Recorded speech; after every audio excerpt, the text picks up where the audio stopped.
নমস্কার বন্ধুরা, মিরার রান্নাঘরে আপনাদের সবাইকে স্বাগত জানাই। আজ রাখি পূর্ণিমা উপলক্ষে সব দাদা ও ভাইদের জানাই অনেক অনেক শুভেচ্ছা। আজ রাখি পূর্ণিমা উপলক্ষে একটা সহজ একটা মিষ্টি রেসিপি আপনাদের সাথে শেয়ার করব। আর এই রেসিপিটা বানানোর জন্য কোনো রকম চুলা ধরাতে হবে না, দারুণ স্বাদের হয়, বানানো একদমই সহজ। চলুন তাহলে পুরো রেসিপিটি দেখার জন্য অনুরোধ রইল। এখানে একটা মিক্সিং জার নিয়েছি, এর মধ্যে দিয়ে দেবো হাফ বাটি চিনি, আর দিয়ে দেবো কয়েকটা কাজু বাদাম, আর এখানে মুখ ফাটিয়ে নিয়েছি কয়েকটা এলাচ, ওটা দিয়ে দিলাম। এবার এটা ভালো করে গ্রাইন্ড করে পাউডার বানিয়ে নেব। এখানে একটা বোল নিয়েছি, বোলের মধ্যে নিয়ে নেবো একটা ছাঁকনি। ওই ছাঁকনির মধ্যে যেই চিনির পাউডারটা বানিয়েছিলাম ওর মধ্যে দিয়ে দেবো। এবার ভালো করে এটাকে চেলে নিচ্ছি। অবশ্যই আপনারা চেলে নেবেন, নইলে মিষ্টি খাওয়ার সময় এর ভেতরে কোনো রকম দানা দানা থাকলে খেতে ভালো লাগবে না। পুরো ভিডিওটি আপনারা দেখতে থাকুন, একদম মিষ্টিটা বানানো সহজ, কয়েক মিনিটে হয়ে যায়। এবার চেলে নেওয়ার পর এর দানা দানাগুলো ফেলে দেবো। ওই একই মিক্সিং জারে এখানে আমি এক বাটি খোসা ছাড়ানো ছোলা নিয়েছি, মানে ভাজা ছোলা। এবার এটাকেও আমি চাপা দিয়ে ভালো করে গ্রাইন্ড করে পাউডার বানিয়ে নিচ্ছি। এবার ওই একই বোলের মধ্যে ওই ছাঁকটির মধ্যে ওই ছাতুটা দিয়ে ভালো করে আবারও চেলে নেব। আমার চ্যানেলে আপনি যদি নতুন হয়ে থাকেন প্লিজ আমার চ্যানেলটি সাবস্ক্রাইব করবেন, আর পাশে থাকা বেল আইকনটা পুশ করে দেবেন আমার নতুন ভিডিও পাওয়ার জন্যে। আর যারা আগে থেকেই সাবস্ক্রাইব বা লাইক দেন বা সাপোর্ট করেন তাদেরকে অনেক অনেক ধন্যবাদ। এবার এর মধ্যে দিয়ে দেবো 1 কাপ আমি গুঁড়ো দুধ নিয়েছি, ওর মধ্যে দিয়ে দিলাম।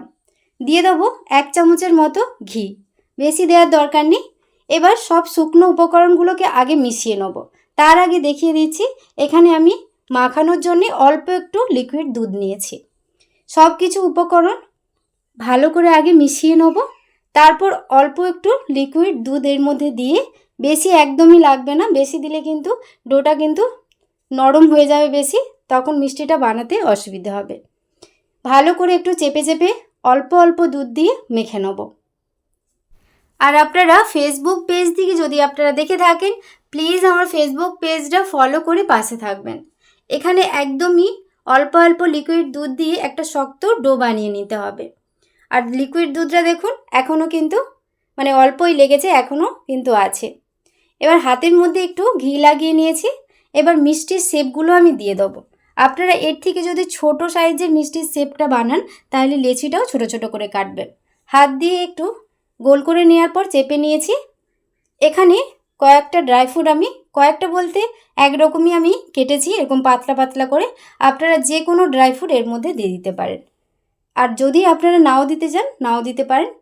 একটা আমার মিষ্টি বানানো হয়ে গেছে। এইভাবে আমি সব মিষ্টিগুলো বানিয়ে নেব।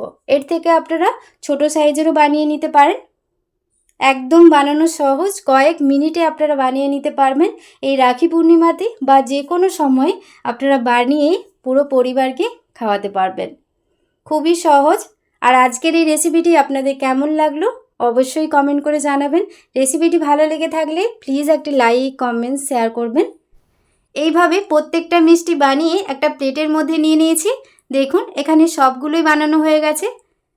এটা আপনারা সেট হয়ে যাওয়ার জন্য 1 ঘন্টা ফ্রিজের মধ্যে, নর্মাল ফ্রিজের মধ্যে রেখে দিতে পারবেন, আর না হলে আপনারা সাথে সাথেই খেতে পারবেন। দারুণ স্বাদের হয়। আর রাখি পূর্ণিমার জন্য একটু আমি সাজিয়ে নিয়েছি না, রাখি পরানোর জন্যই সাজিয়েছি। আর মিষ্টি একটা ভেঙে দেখায় কত সুন্দর হয়েছে।